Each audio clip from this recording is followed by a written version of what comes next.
안녕하세요, 연빠입니다. 지난 영상 주제였던 술집 배달에 이어서 오늘은 조금 더 원초적인 이야기, 술집 창업에 대해 말씀을 드려볼까 해요. 맨 처음 창업을 해야겠다, 내 가게를 차리고 싶다 결심을 하신 후 뭘 팔 건지 아이템을 정해야 하잖아요. 솔직히 가장 흔한 게 맞습니다, 카페. 저도 사실 제일 처음엔 카페를 차리고 싶었는데 제가 음식에 대해 전문성도 없었고 제일 만만한 게 카페라고 생각을 했어요. 더 나아가서는 낮에는 카페, 밤에는 술집, 뭐 이런 샵앤샵도 생각을 했고요. 근데 결론적으로는 샵앤샵이란 아이템이 우리나라에서 살아남기가 어렵다라고 판단을 했어요. 두 마리 토끼를 개인 소상공인이 잡기 힘들다는 거죠. 뭘 마시며 얘기를 나눈다라는 그런 부분들이 비슷해 보일 수는 있어도 카페하고 술집, 엄연히 다른 영역이에요. 우선 객단가가 달라요. 뭐 알코올이 있고 없고, 맨정신이고 아니고, 이런 작은 요소들이 다르기 때문에 고객들의 대화와 행동에 차이가 생기는 거죠. 초저녁에 커피를 마시려고 가게에 들어갔는데 조금 마시다 보니까 옆 테이블에서 갑자기 소리를 지르고, 그런 상황이 발생하면 혼란스러워진다라고 생각을 하게 된 거죠. 그래서 저는 과감하게 샵앤샵은 버리고 하나를 선택했어요. 일단 술이라는 게 소주, 맥주, 위스키, 칵테일, 보드카, 막걸리 등 정말 다양하고 카페에 비해서 객단가라든지 테이블 회전율이 높고 여러 가지 이유와 제가 가진 자본으로 어떤 것이 더 경쟁력이 있을까를 따져보고 종합적으로 결론을 냈어요. 그래서 5년차 지금의 연빠가 있게 됐답니다. 자, 이제 본격적으로 술집 창업을 시작하는 단계에서 필수로 하셔야 할 것들을 알려드릴게요. 첫 번째, 창업 자금을 얼마만큼 확보가 가능한지 생각하자. 본인이 갖고 있는 돈하고 대출, 추가적으로 들어올 수 있는 돈을 통틀어서 말씀을 드리는 거예요. 저 같은 경우는 2015년도 기준으로 모은 자금이 4,500, 그리고 대출 받은 자금이 3,000 정도, 토탈 7,500을 가지고 시작을 했는데요. 보편적으로 창업을 시작하려는 분들에 비해서 엄청 큰 자금으로 시작은 하지 않았죠. 두 번째로, 프랜차이즈하고 개인 술집 중에 선택하는 거예요.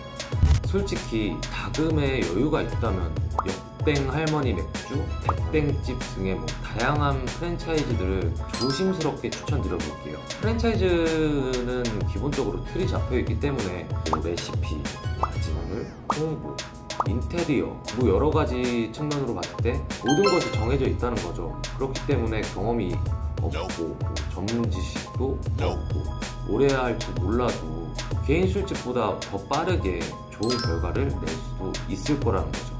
그런데 반대로 개인 술집을 하게 된다면은 프랜차이즈처럼 틀도 없고 아무것도 없이 맨땅에 헤딩하는 격으로 될 수가 있어요. 하지만 소품 발품 팔고 시간과 정성을 더 들인다면 훨씬 더 적은 자금으로 프랜차이즈보다 더 색깔 있고 개성 있는 가게로 성공할 수 있다는 이점이 있어요. 그리고 세 번째, 지역 분석과 위치 설정이 있는데요.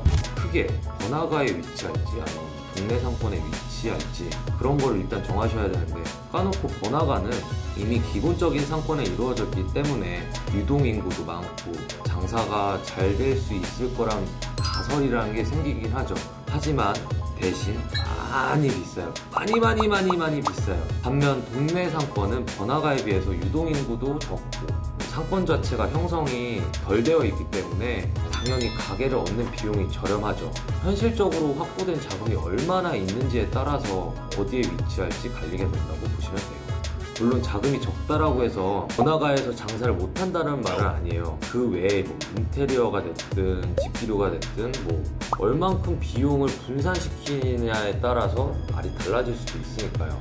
하지만 이 말씀을 꼭 드리고 싶어요. 적은 자금으로 큰 번화가 상권에 가게를 차린다면 우선 가게를 얻는 비용이 어마어마하죠. 결국 인테리어 등에 분명 소홀할 수밖에 없고, 그렇게 된다면 경쟁력 있는 장사를 할 수 있을까가 돼버린 거예요. 반대로 요즘 기준 번화가에 웬만한 프랜차이즈를 차린다 하면 대충 4억에서 5억 정도는 평균적으로 투자하셔야 되는데, 솔직히 투자 대비 수익을 낼 수 있을지 아무도 장담을 못하는 거죠. 결국 정해진 공식, 틀 이런 건 없다라는 거예요.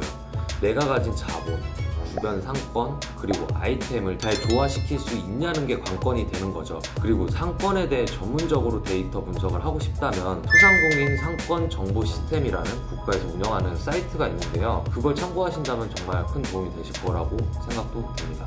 그리고 네 번째, 중요한 거죠. 컨셉 잡기. 방금 말씀드린 뭐 지역 분석, 위치 설정, 뭐 이런 단계하고 맞물려서 결정해야 할 아주 중요한 부분이에요. 내가 가게를 차리고 싶은 상권이 있는데 옛날부터 자리를 갖고 있는 뭐 큰 이자카야가 있다라고 생각을 해볼게요. 그럼 굳이 이자카야를 그곳에 똑같이 하기보다도 다른 뭐 중국 요리가 됐든 한식이 됐든 뭐 그런 다른 컨셉을 가게 된다면 일단 그 상권에 없는 거기 때문에 더 경쟁력이 생기게 된다라는 거죠. 근데 나는 꼭 거기서 해야만 한다, 이자카야를 해야 한다 하면은 그 가게보다 더 좋은 아이템을 가지고 있어야만 한다라는 거죠. 근데 만약에 그렇게 되지 않는다면은 결국에는 그 가게보다 가격적으로 서비스가 됐다든지 그런 부수적인 걸로 틈새 시장을 노리게 되는 그런 수밖에 없다라고 보는 건데, 그렇게 되면은 결국엔 자기 살을 깎아먹는 행위밖에 안 된다라고 저는 생각을 해요. 뭐 아무튼 자신 있는 요리가 됐던지 한 분야의 술을 전문적으로 취급할지 뭐 아니면 분위기로 승부를 볼지 초저가 뭐 그런 박리담의 술집으로 할지 요즘에 레트로가 또 행하고 있으니까 뭐 그런 쪽으로 할지 뭐 이런 컨셉을 정해야 한다고 생각을 해요. 최종 정리를 하자면은 첫 번째로는 확보 가능한 창업 자금, 두 번째로는 프랜차이즈와 개인 술집, 그리고 세 번째로는 지역 분석하고 위치 설정, 네 번째로는 컨셉 잡기, 이 네 가지로 추려드릴 수 있는데요. 제가 지금까지 드린 말씀 참고하셔서 술집 창업에 막막했던 준비 단계가 조금이나마 수월해지시길 바라요. 다음 영상은 본격적인 창업에 대해 도움될 만한 정보들을 갖고 오겠습니다. 구독과 좋아요는 다음 영상에 힘이 된답니다. 다음 영상에 또 찾아뵙겠습니다. 안녕.